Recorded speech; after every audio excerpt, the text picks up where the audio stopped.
Hey, it's David here from Danny's, and we're looking here at our starter kit, the 6-gallon basic beer starter kit. What we've done with this one is we made it really simple.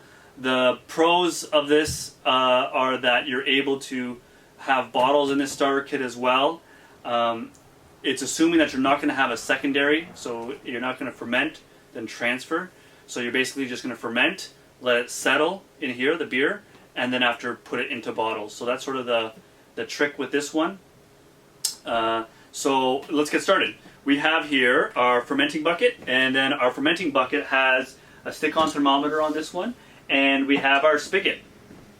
We have our airlock, bung, a metal stir spoon, so in case there's heat, this will be okay. Its temperature doesn't matter if it's too hot. So if you have your pot, if you're doing a partial mash or something, you can use that as well.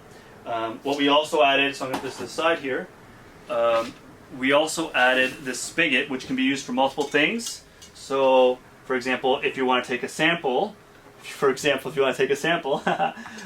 can pour it in here, and you have your graduated cylinder with the test tube, with the hydrometer, with color. It's a color hydrometer in this one.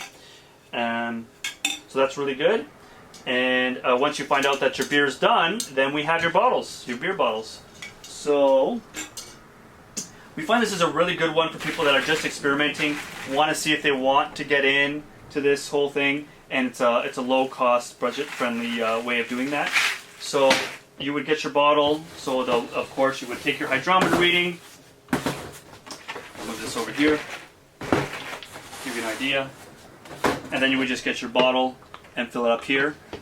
This is plastic, PET plastic, so it is pressure, it'll take the pressure, and it comes with caps as well. And you have more than enough caps for this, and you have more than enough bottles that come with this, this starter kit for a 23-liter batch.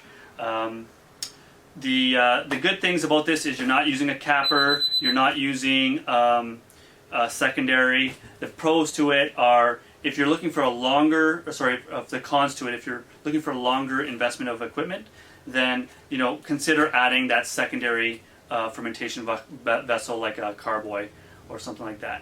And if you want to invest in glass bottles, then you have to get a capper and some caps.